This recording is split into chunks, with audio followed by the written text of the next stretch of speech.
That person who doesn't scream when everyone screams, who doesn't sweat when everyone sweats, who doesn't shake when everyone shakes. She's watching you, and you don't even know why. Her calm breathing while you suffocate, her steady eyes while you fall apart, her still hands while yours tremble, and it burns. She knows you're faking strength, sees you're performing control, realizes you're lying about being okay, and she doesn't even need to say anything. Just by being there, calm, she exposes your act. You've felt this before. That moment when everyone's freaking out, and there's one person just standing there, breathing normally, like none of it affects her, like she lives on a different planet, and you think, something's wrong here. Because if everyone's scared, and she's not, then either she's crazy, or she knows something you don't, and both options terrify you. Your calmness is being judged right now, by people you see every day, who smile at you, who say hey in the hallway, but who mentally note every time you don't react like you should, every time you stay too calm in a tense meeting, every time you don't show concern at the right moment, every time your voice comes out steady when it should sound nervous. They store this information, put the pieces together, and reach a conclusion about you. Calmness has become evidence against you. Proof that you're not trustworthy, that you're hiding something, that you're not like everyone else. And maybe they're right. Picture a work meeting. Everyone's nervous, sweating cold, talking loud to show they're worried. Hands shaking, voices cracking, hearts racing. Panic has taken over the room. Then there's that one person sitting there, breathing normally, listening to everything with that peaceful expression. Doesn't look stressed, shows no panic. Her hands don't even shake. Her voice stays calm. Her gaze remains steady. The others start looking weird. First, disguised. Then more direct. They whisper when she leaves the room. Doesn't she care? Seems like it doesn't matter to her. Weird, right? Something's off there. The calm person didn't do anything wrong. She just didn't join the collective desperation. But that's enough to raise suspicion, to plant the seed of doubt, to mark her as different.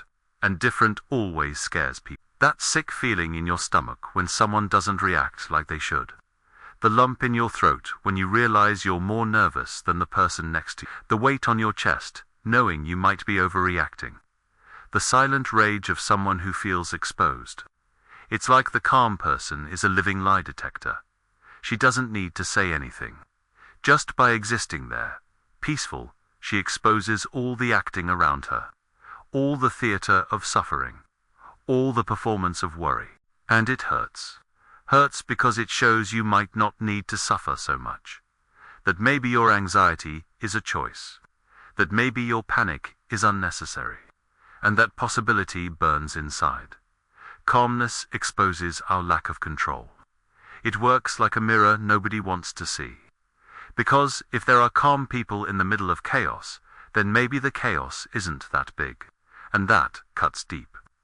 Our society feeds on collective nervousness. Everyone needs to worry about the same things, with the same intensity, at the same time. That's how the game works. Anyone who doesn't keep up becomes suspect.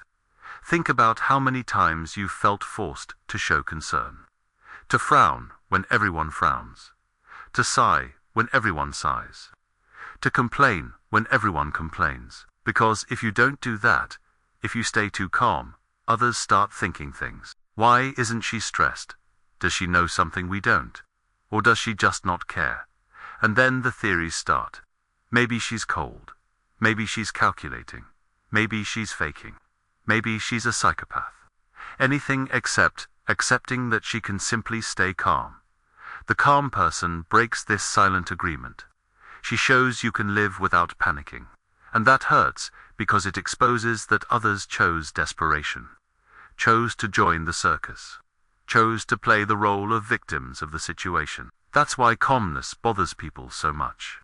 It's not just a trait, it's a silent accusation against those who lost control. It's a complaint against those who accept living in survival mode all the time. I wonder if this explains those weird moments you've had with people who were too calm. That feeling that something's wrong there. Like the lack of nervousness was a lie. It's funny how we react when someone doesn't react the way we expect. Like calmness was betraying the group. Tranquility became dangerous because it questions the need for our suffering. If there are people who can stay okay in the middle of the storm, then maybe the storm isn't real. And that possibility squeezes the chest of those who chose to drown. That's where Kafka comes into the story. In his works, people are guilty before they even know what they're accused of. The crime happens first in other people's minds. Then comes the search for justifications. The calm person lives this every day. She's judged for a crime she didn't commit. The crime of not suffering together. The crime of not joining the collective desperation. The crime of showing there's another way to live. The judgment happens before the accusation. The strange looks come before the explanation. Social condemnation comes before understanding what really happened. It's like there's an invisible court that punishes those who don't show the right level of suffering, who don't scream loud enough, who don't break into cold sweats at the expected time, who don't lose sleep when they should. This court has no judge, no lawyer, no written rules. But everyone knows the laws. Everyone knows when someone's breaking the code, and everyone participates in the punishment. The punishment is silent. It's the looks, the whispered comments, the subtle exclusion, the gradual isolation. The calm person gets pushed out of the group without even really noticing how it happened. And the worst part is, this court never explains the rules. You only find out you broke one when you're already being punished. The calm person discovers that being tranquil is forbidden when she's already suffering the social consequences. The social system works like this. It punishes difference without warning that it's forbidden. It condemns calmness without explaining why it's dangerous. It judges tranquility without making clear that it threatens order. It punishes peace without revealing why it's seen as aggression.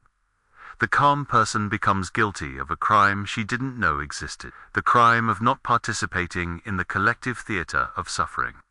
The crime of showing that being different is possible. The crime of questioning without saying a single word. And the more she tries to explain there's nothing wrong with her, the more suspicious she becomes. Because explanation sounds like excuse. And excuse confirms guilt. And guilt confirms there was always something wrong. It's a cycle with no way out. The calm person can't prove her innocence because her crime is precisely not needing to prove anything. Being too tranquil to defend herself. Being too okay to justify herself. Functioning too well in a world that only accepts those who are broken. That's why calmness scares people so much. It represents a freedom others can't understand. A peace that seems impossible.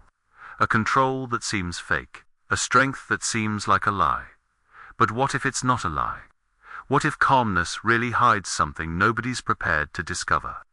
What if calm people know something the rest of the world hasn't figured out yet? What if calmness isn't a trait, but a strategy?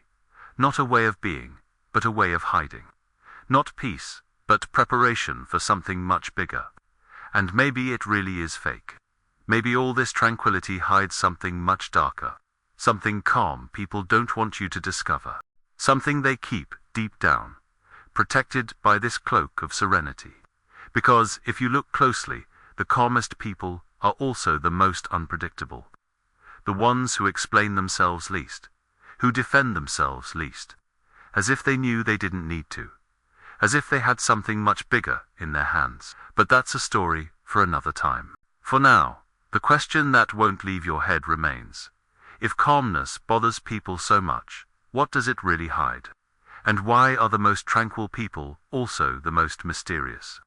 And what would you do if you found out your own tranquility is being judged right now by people you don't even imagine are paying attention to? What if they were right about something being wrong there? The answer could change everything you think about yourself, and about others around you, and about what really happens behind that mask of serenity some people wear.